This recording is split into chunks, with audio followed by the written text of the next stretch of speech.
요한복음 11장 17절에서 44절 매우 긴 성경 구절인데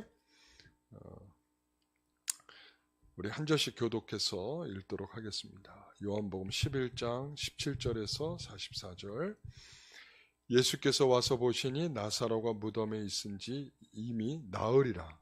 베다니는 예루살렘에서 가깝기가 한 오리쯤 되매 많은 유대인이 마르다와 마리아에게 그 오라비의 일로 위문하러 왔더니 마르다는 예수께서 오신다는 말을 듣고 곧 나가 맞이하되 마리아는 집에 앉았더라. 마르다가 예수께 여짜오되 주께서 여기 계셨더라면 내 오라버니가 죽지 아니하였겠나이다. 그러나 나는 이제라도 주께서 무엇이든지 하나님께 구하시는 것을 하나님이 주실 줄을 아나이다. 예수께서 이르시되 내 오라비가 다시 살아나리라. 마르다가 이르되 마지막 날 부활 때에는 다시 살아날 줄을 내가 아나이다. 예수께서 이르시되 나는 부활이요 생명이니 나를 믿는 자는 죽어도 살겠고 무릇 살아서 나를 믿는 자는 영원히 죽지 아니하리니 이것을 내가 믿느냐. 이르되 주여 그러하외다. 주는 그리스도시요 세상에 오시는 하나님의 아들이신 줄 내가 믿나이다. 이 말을 하고 돌아가서 가만히 그 자매 마리아를 불러 말하되 선생님이 오셔서 너를 부르신다 하니 마리아가 이 말을 듣고 급히 일어나 예수께 나아가매 예수는 아직 마을로 들어오지 아니하시고 마르다가 맞이했던 곳에 그대로 계시더라. 마리아와 함께 집에 있어 위로하던 유대인들은 그가 급히 일어나 나가는 것을 보고 곡하러 무덤에 가는 줄로 생각하고 따라가더니 마리아가 예수 계신 곳에 가서 배엎고 그 발 앞에 엎드려 이르되 주께서 여기 계셨더라면 내 오라버니가 죽지 아니하였나이다 하더라. 예수께서 그가 우는 것과 또 함께 온 유대인들이 우는 것을 보시고 심령의 비통히 여기시고 불쌍히 여기사 이르시되 그를 어디 두었느냐 이르되 주여 와서 보옵소서 하니 예수께서 눈물을 흘리시더라. 이에 유대인들이 말하되 보라 그를 얼마나 사랑하셨는가 하며 그중 어떤 이는 말하되 맹인의 눈을 뜨게 한 이 사람이 그 사람은 죽지 않게 할 수 없었더냐 하더라. 이에 예수께서 다시 속으로 비통히 여기시며 무덤에 가시니 무덤이 구리라 돌로 막았거늘 예수께서 이르시되 돌을 옮겨 놓으라 하시니 그 죽은 자의 누이 마르다가 이르되 주여 죽은 지가 나흘이나 되었으매 벌써 냄새가 나나이다. 예수께서 이르시되 내 말이 내가 믿으면 하나님의 영광을 보리라 하지 아니하였느냐 하시니 돌을 옮겨 놓으니 예수께서 눈을 들어 우러러보시고 이르시되 아버지여 내 말을 들으신 것을 감사하나이다. 항상 내 말을 들으신 줄을 내가 알았나이다. 그러나 이 말씀하는 것은 둘러선 무리를 위함이니 곧 아버지께서 나를 보내신 것을 그들로 믿게 하려 함이니이다. 이 말씀을 하시고 큰 소리로 나사로여 나오라 부르시니 죽은 자가 수족을 배로 동인채로 나오는데 그 얼굴은 수건에 쌓였더라. 예수께서 이르시되 풀어놓아 다니게 하라 하시니라. 아멘. 오늘 말씀의 제목은 부활의 예를 실행하시다. 그 다음에 가로에 뭐라고요? 시뮬레이션.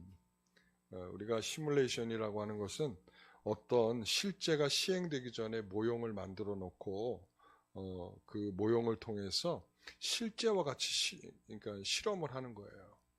그래서 요즘에는 모형도 만들어 놓지 않고 슈퍼컴퓨터를 통해서 이 시뮬레이션을 하는 경우들도 있죠. 마치 실제처럼 다 이 값을 다 집어넣어 놓고 그래서 컴퓨터를 통해서 그 값을 이제 결과를 보는 거예요. 오늘날 북한처럼 이 실물 원자탄을 터뜨려 가면서 이 핵실험을 하는 나라도 있긴 하지만 미국이나 이 대부분에 있는 핵실험은 어떻게 하냐? 슈퍼컴퓨터를 통해서 한다. 그래서 그것을 가리켜 뭐라고요? 시뮬레이션이다. 그래서 한 과학자가 이 태풍의 눈에다가 원자탄을 터뜨리면 태풍이 사라진다. 이런 가설을 했단 말이에요. 근데 실질적으로 태풍의 눈에다가 이 원자탄을 떨어뜨린다는 것이 이게 보통 일이 아니죠. 불가능한 일이죠. 그러니까 이 가설을 입증하려면 어떻게 해야 돼요? 그러니까 시뮬레이션을 해야 되는 거예요. 모의 태풍을 만들어야 되고, 그 다음 그 태풍에 준하는 그 일에 이제 원자탄을 터뜨리는 것 같은 모형을 만들어야 되는 거예요. 자, 이때 모형의 품질이 중요하겠죠. 그렇죠? 모형의 품질이 중요해요. 엉터리 모양을 만들어 놓고 시뮬레이션을 해봤자 실제 값을 얻을 수가 없는 거 아니겠어요? 그러니까 예수님의 부활을 부활은 지금 예수님이 보면 뭘 입증해야 되는 것은 아니지만 이것을 마치 가설을 정해놓고 자, 부활은 이런 거야. 부활은 죽은 자가 살아나는 거야. 이렇게 이야기를 해놓고 예수님께서 그것을 마치 시뮬레이션하여 자신이 죽음과 부활을 확인하듯이 이제 사람들에게 보여주고 있는 것이죠. 자, 그래서 첫 번째로 중요한 게 뭔가 하면 시간의 경과예요. 그러니까 예수님께서 며칠 만에 부활하셨어요? 3일 만이죠. 그러니까 3일 만에 부활하셨다는 것은 확실하게 죽었다라는 것이 확인되는 시간 아니겠습니까? 그래서 오늘 죽은 지 며칠 되었을 때, 죽은 지 나흘 되었을 때 이렇게 시간의 경과가 있어야 됐어요. 그러다 보니까 우리가 잘 알듯이 이 예수님과 나사로 그리고 마리아 마르다 얼마나 각별한 사이예요. 그죠? 그래서 11장에 보면 여러 차례 내용들이 나오는데 11장 2절에 보면 이 마리아는 향유를 주께 붓고 머리털로 주의 발을 닦던 자요. 3절에 보면 그 사랑하시는 자가 병들었나이다. 그러니까 사랑하는 자였다는 것이죠. 5절에 보면 마르다와 그 동생과 나사로를 뭐 하시더니 사랑하시더니 6절에 나사로가 병들었다함을 들으시고 그 계시던 곳에 이틀을 더 유하셨다. 아니 문맥이 안 맞아. 5절까지 정말 이 가족들은 나에게 특별하게 행동을 했고 그리고 나는 그들을 너무 사랑했다. 그러나 병들었다는 소리를 듣고 나는 이틀 동안 더 유하였다. 뭐가 이상하죠? 이 문맥이 이해되십니까? 사람을 살고 죽게 할 능력이 있는 분이신데 예수님은 그렇잖아요.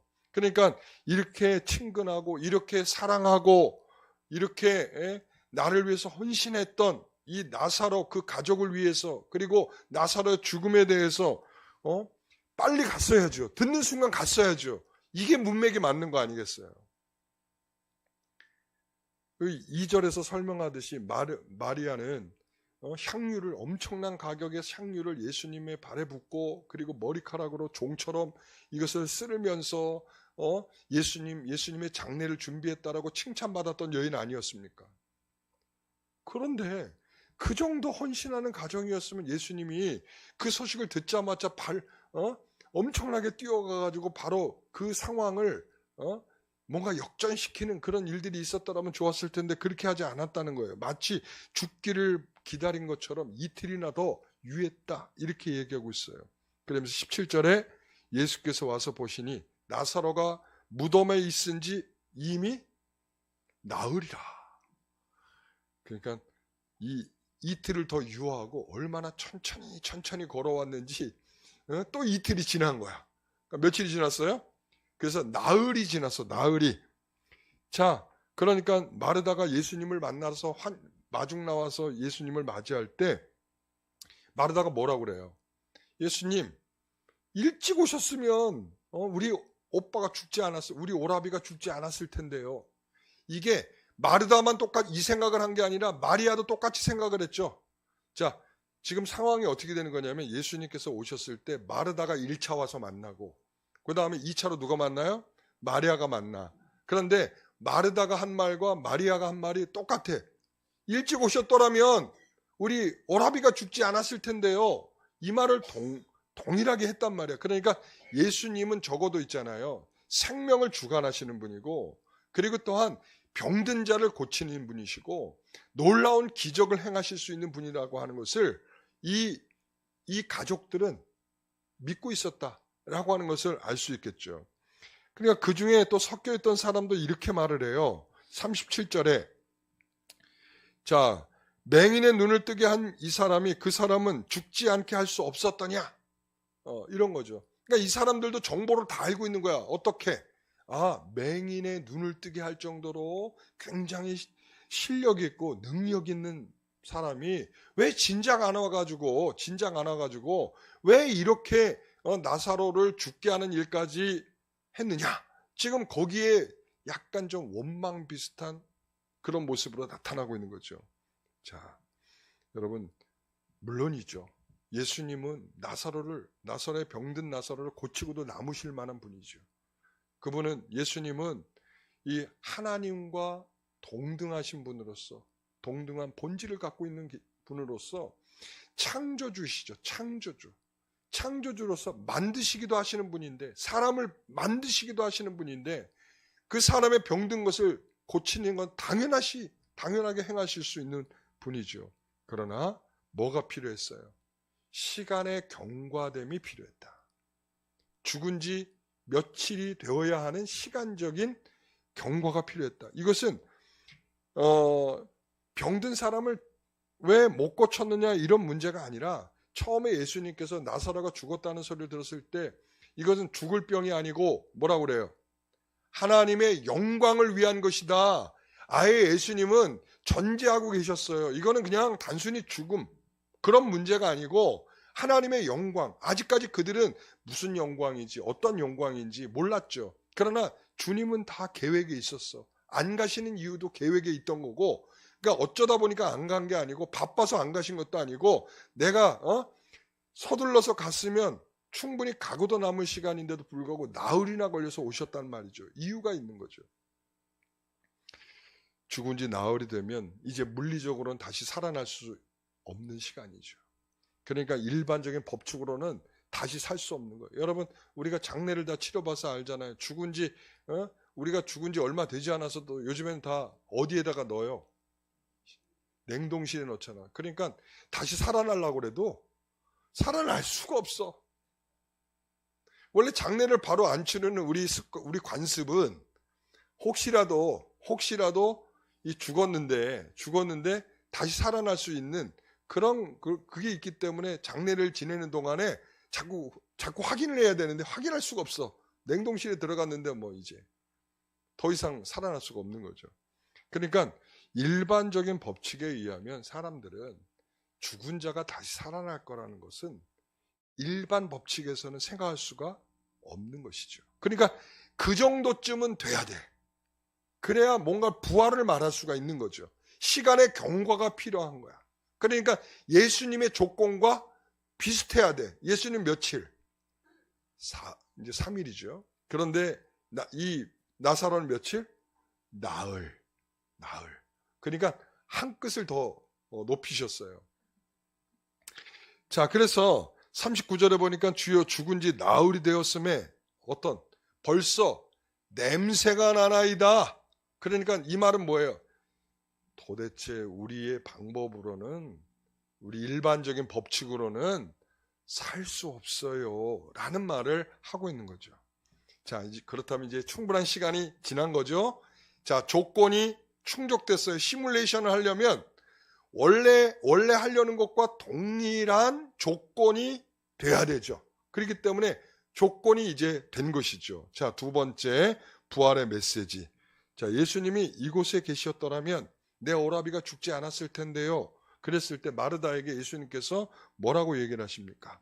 자, 예수님은 그들의 한계를 넘어서는 말씀을 하세요. 23절에 보니까 내 오라비가 다시 살아나리라. 자, 예수님은 뭘 지금 염두에 두고 있는 거예요? 시뮬레이션을 염두에 두고 있는 거죠. 이 부활의 메시지는 내가 부활할 것인데, 내가 부활할 것처럼 바로 즉각적으로 죽었으나 살아날 것이다 라고 하는 예수님의 메시지. 그러나 마르다가 이걸 어떻게 들었을까요? 24절에 마지막 날 부활 때는 다시 살아날 줄 내가 아나이다. 이 말은 뭐예요? 아, 그래요. 우리 종말에는 부활이 있어서 모든 사람들이 이렇게 살아날 줄 믿습니다. 그랬더니 예수님께서 25절 26절 같이 읽어보겠습니다. 예수께서 이르시되 나는 부활이요 생명이니 나를 믿는 자는 죽어도 살겠고 무릇 살아서 나를 믿는 자는 영원히 죽지 아니하리니. 자, 이것을 내가 믿느냐? 이것은 이따가 필요한 말씀이야. 그러니까 지금은 아직 아니고, 자, 이것은 죽음의 절망에 빠진 사랑하는 자들에 대한 뭐예요? 신적인 소망의 선언이죠. 그러니까 우리가 있잖아요. 우리에게 산 소망이 있다는 건 뭐겠어요?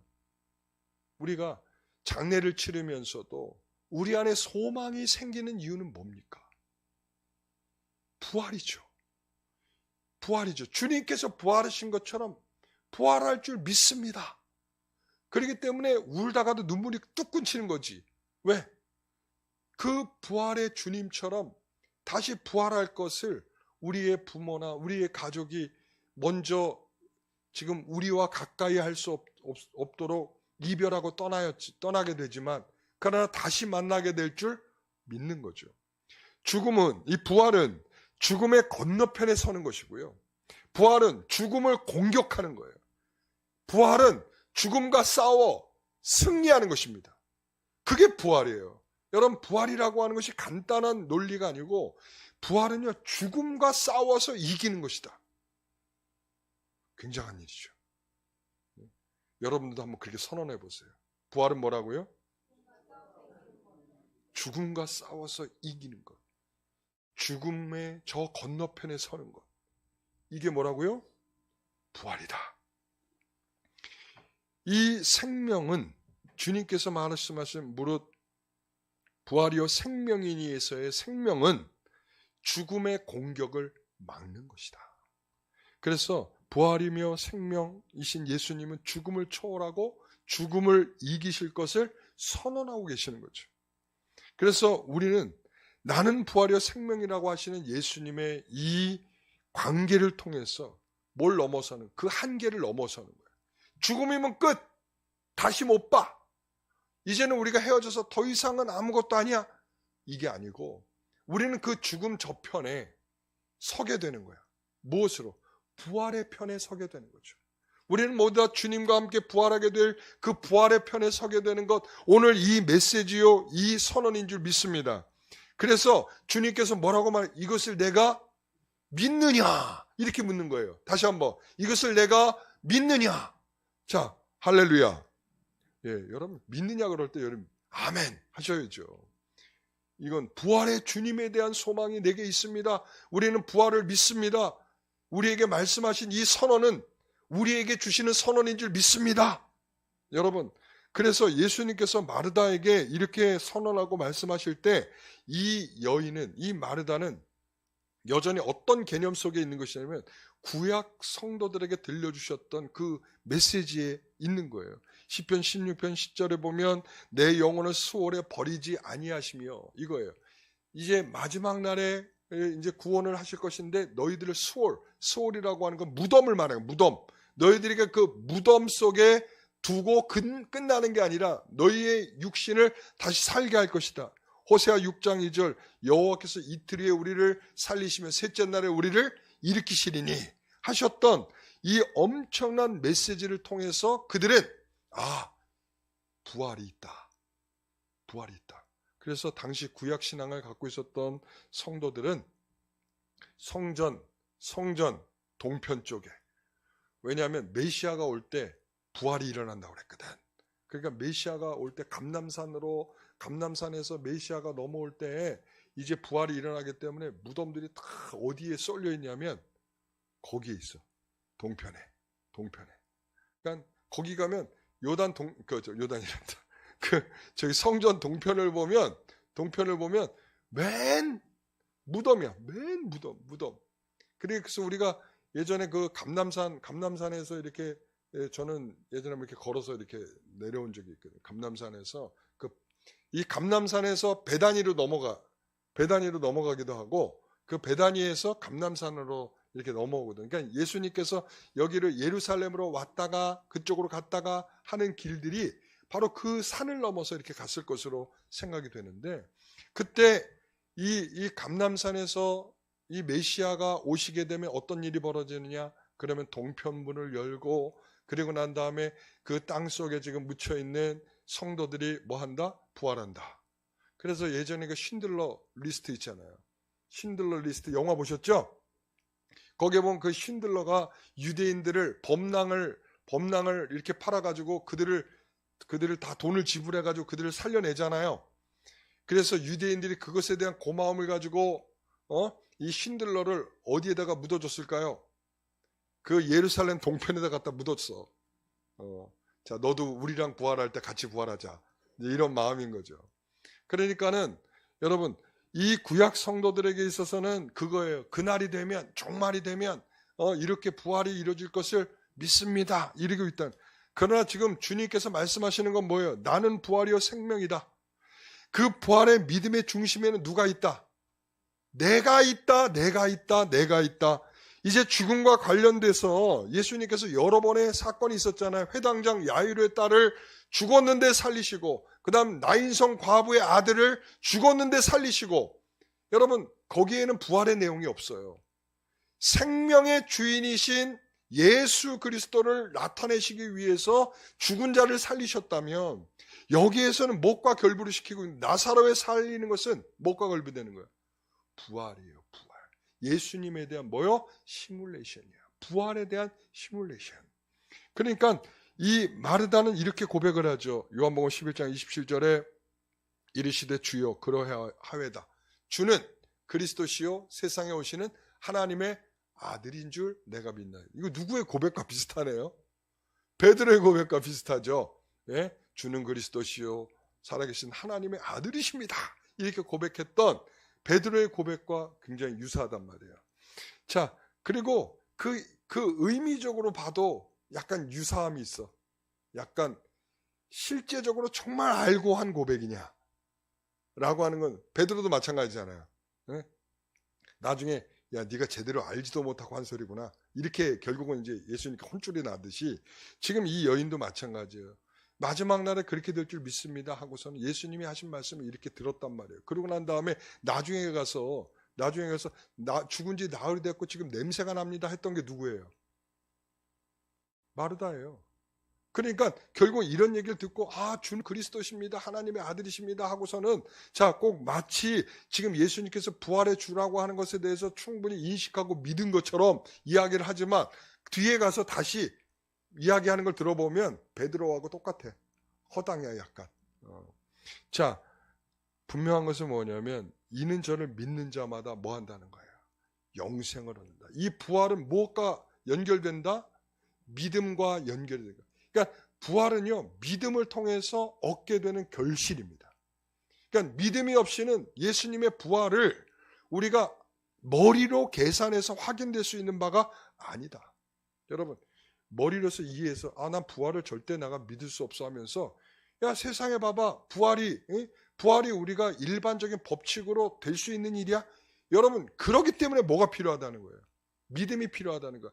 계산하고 논리적이고 이해하고 설명하고 설득해서 될 수 있는 게 아니고, 내가 아무리 여러분들의 부활이 있다고 잘 설명을 한다고 여러분들이 알게 된 게 아니에요. 지금 주님께서 나는 부활이요 생명이니 나를 믿는 자는 죽어도 살겠다라고 하신 그 부활의 생명의 메시지가 나도 모르는 사이에 마음속에 팍 파고 들어오는 거야. 내 마음에 파고 들어와서 하나님의 은혜로 박히게 되었기 때문에 우리가 그것을 믿음으로 받게 된 것이지, 계산했거나 논리적으로 머리가 똑똑했거나 이런 식으로 해서 알게 된 일이 아니라는 것이죠.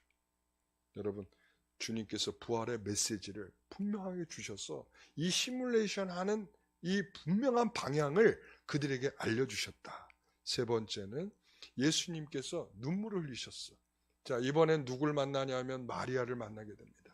마르다가 이제 이런 고백을 하고 난 다음에 이제 집으로 돌아가서 마리아에게, 야 예수님께서 이제 너를 부른다, 네 차례야, 가서 만나봐 이랬어요.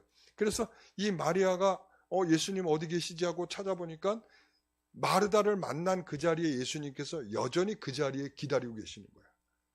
참 이게 하나의 복선 같은 거야. 뭐냐면 예수님께서는 항상 이 두 여인은 마치 우린 자꾸 경쟁 상대처럼 여기죠. 그죠? 그러니까 예수님께서 말씀하실 때 한 여인은 부엌에서 일하고 있고 한 여인 예수님의 말씀을 듣고 있었다. 아니 이게 왜 자꾸 우린 경쟁적인지 몰라. 그러니까 여기에서도 보면 예수님을 맞이하는 모습에서도 보면 굉장히 달라. 그러니까 이 마르다는 뭐냐면 굉장히 뭔가 대화를 하고 이게 언어적이고 그리고 또 이런단 말이죠. 그러나 이 마리아는요, 예수님 보자마자 대화가 아니야. 뭐래요? 그냥 울고불고야. 울고불고. 뭐라고 그래요? 여기 보세요. 자, 32절 말씀에 보면 마리아가 예수 계신 곳에 가서 배웠고 그 발 앞에 엎드려 이르되 주께서 여기 계셨다라면 내 오라버니가 죽지 아니하겠다 하더라. 그리고 33절 같이 읽어봅니다. 예수께서 그가 우는 것과 또 함께 온 유대인들이 우는 것을 보시고 심령에 비통하여 여기시고 불쌍히 여기사 이르시되 그를 어디에 뒀느냐 이르되 주여 와서 보옵소서. 예수께서 눈물을 흘리시더라 이랬단 말이에요. 자, 여기에서 보면 이 여인은 울고불고 이러고 있단 말이야. 그러니까 마르다는 언어로 예수님을 만났다, 말로써 예수님과 대화하면서 이렇게 만났다면, 마리아는 뭐예요? 행동으로 예수님을 만나고 있어. 예수님은 두 여인을 만나는 모습에서도 진정한 목자 같아. 마르다를 만날 때는 마르다에게 친근한 목자로서, 마리아를 만날 때는 마리아에게 친근한 목자로서, 정말 우리 예수님은 탁월한 목자세요. 보고 배워야 돼. 그게 탁월하셔. 그러니까 여러분, 우리가 사람을 대할 때 이런 모습이 좀 필요해요. 카멜레온 같이 이 사람에게 갈 때 이 색깔로, 저 사람에게 대할 땐 저 색깔로. 그렇다고 해서 뭐 이중적이다, 삼중적이다 이런 표현을 하는 게 아니고, 우리가 배려죠. 이 사람이 가지고 있는 성격과 특징을 가지고 우리가 만나고 이해하고, 그러니까 나중심적으로 만나면요 상처를 받아요. 항상 뭐냐면, 왜 너는 그거밖에 못해? 너는 왜 그렇게밖에 말 못해? 이렇게 되는 거죠. 내중심적인 거야. 그러나 그렇게 말하고 있는 심정을 헤아려주고 이해하고 들어가려고 하는 그런 시각이 우리에게 필요한 거예요. 목자 같은 마음. 여러분, 우리 성도들 다 이제 뭐 권사님들이시고, 그리고 한 기관을 맡기도 하고 구역을 맡기도 하고, 이런 책임들을 갖고 있다는 건 뭐냐면, 내가 나에게 맡겨진 사람들한테 그 성격대로 우리가 접근할 수 있는 은혜를 가지셔야 돼요. 여러분, 그게 중직자들의 특징 중에 하나인 거예요. 내 중심으로 사람들을 이끌어 가려는 것이 아니라, 내가 그 사람들의 성격들을 잘 파악해서 그 사람들을 잘 배려해주고 이해해주고 관심을 갖고 하는 일들을 할 줄 알아야 돼요. 네. 오늘 우리 예수님께서 그런 모습을 보이시죠. 자, 그러면서 예수님께서 이 우는 것을 보시고 두 가지 반응을 보이셨어요. 첫째는 뭐냐면 영혼이 격동하셨어요. 뭐냐면 감정이, 예수님도 함께 북받쳐 올라오는 거예요. 예수님도 같이 감정이, 저들의 모습, 이 마리아가 막 울고, 그 다음에 함께 있는 사람들도 막 따라 울고. 왜 있잖아요, 눈물은 전염되잖아요. 이 사람이 울면 저 사람도 울게 되고 막 이렇게 울잖아. 근데 예수님은 아직은 그걸 보고 울지는 않고 있어. 마음에 북받쳐 올라오면 있어. 둘째는 마음이 흔들렸어. 뭐냐면 여러 마음이 복잡하게 가지게 된 거죠. 사람들의 고통과 번민을 뭐 하는 거? 공감하고 계시는 거죠. 그러니까 예수님은 그들의 심정을 헤아리고 그들과 같은 마음을 갖게 되셨고, 우리 주님은 우리의 눈물을 외면하지 않으실 그런 분이라는 것을 여기서 보여주고 계시는 거죠. 그러니까 울고 있는 사람들의 모습을 보면서 예수님께서는, 자, 북받쳐 오르는 마음을 갖고 복잡한 심경이 표현되고 있다, 이런 말이죠. 아, 그렇구나. 그러니까 우리가 주님 앞에서 울 줄 알아야 돼. 요즘에 너무 각박해졌어. 우리 성도들이 기도하면서도 냉랭해. 그리고 정말 주님 앞에 우는 것은 우리가 다른 사람 앞에 감정적인 호소가 아니라 정말 내 마음을 내려놓는 굉장히 중요한 행위죠. 그러니까 그럴 때 주님께서는 그 우는 모습을 외면하지 않는구나 라고 하는 사실을 우리에게 보여주고 있는 거예요. 너무나 매력적인 주님이셔. 자, 그러나 예수님께서 그러고 난 다음에 물으시죠. 자, 나사로를 어디에 두었냐? 이렇게 물어요. 34절, 주여 와서 보옵소서. 그랬더니 예수님께서 여기서 눈물샘이 터지셨어. 근데 우리가 대부분 다 눈물 포인트를 어디에다 잡냐면, 마리아가 울고 사람들이 울고 있는 것 때문에 예수님께서 뭐 했다고 생각하냐면 눈물을 흘리셨다. 저들이 우는 걸 보고 마음이 아파가지고 같이 우셨다. 근데 저는 포인트가 거기라고 보지 않아요. 왜 그러냐면 예수님께서 나사로를 어디에다 두었냐 물었어. 그리고 난 다음에 뭐라 그래? 주여 와서 보옵소서 이랬어. 그리고 난 다음에 예수님께서 거기서 눈물을 흘리셨다는 거야. 왜 이 말 끝에 눈물이 나셨을까? 그러니까 이 요한복음 안에는 요 표현이 앞에 등장해요. 어떨 때 등장하냐면, 예수님이 세례자 요한 세례자 요한의 두 제자에게 와서 보라 할 때 사용하셨고, 빌립이 나다나엘을 뭐 할 때 와서 보라 이랬고, 그다음에 사마리아 여자가 사마리아 사람들에게 와서 보라. 그러니까 이게 요한복음의 마치 전매 특거 같은 그런 아주 굉장히 중요한 문구라는 거예요. 왜냐하면 자, 이 앞에 세 가지의 특징은 뭐냐면 어떤 문맥에서 말하는 생명으로의 초대야. 생명으로. 자, 와서 보라. 생명 있는 그 일을 와서 보라. 근데 지금 여기에서 와서 보라는 뭐예요? 죽음으로의 초대죠. 죽은 자에게 와서 보라. 죽어 있는 그 나사로를 보라. 지금 이거죠.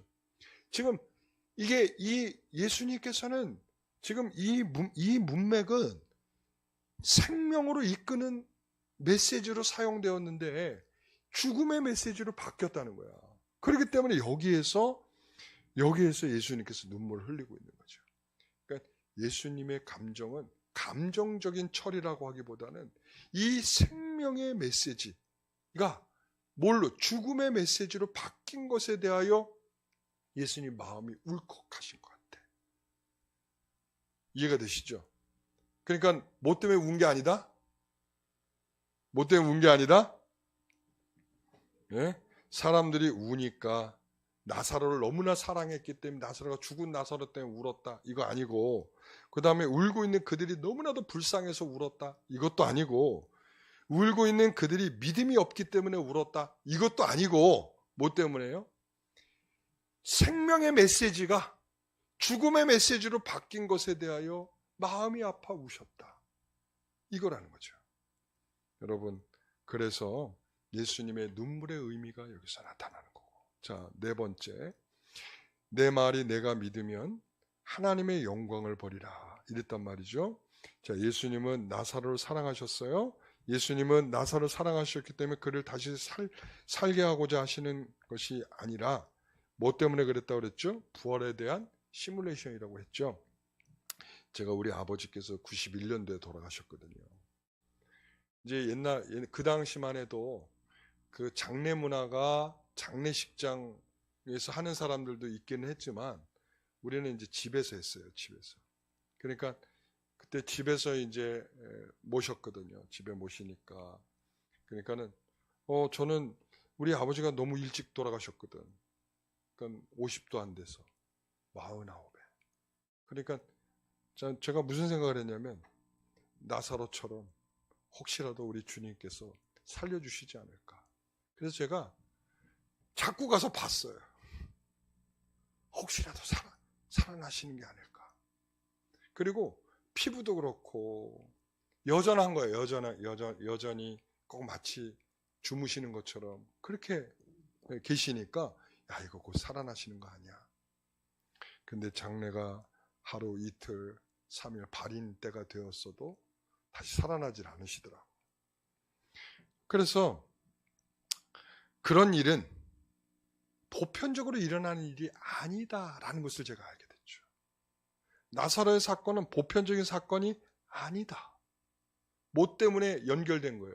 지금 예수님의 부활의 사건과 그 앞에 연결되어 시뮬레이션을 하고 있는 사건임을 확인해 주고 있는 거죠. 그러니까 자, 아까 제가 오전에 우리 새벽에 예배를 드릴 때도 39절에 예수께서 이르시되 돌을 옮겨 놓으라 하시니, 자, 돌을 옮겨 놓으라는 거야. 자, 이거 뭐예요?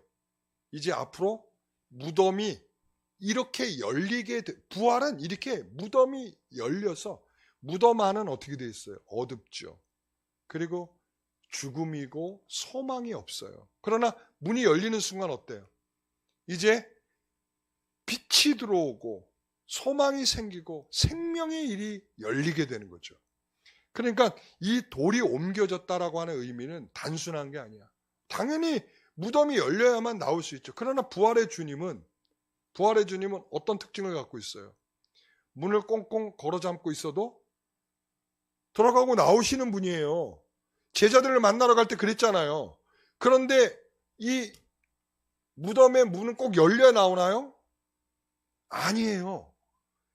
이제 이걸 시뮬레이션을 한 거예요. 자, 부활은 무덤을 막았던 무덤의 문이 열리는 것과 같아. 이제는 더 이상 죽음으로 가둬둘 수 없는 거야 라고 하는 것을 보여주는 거죠.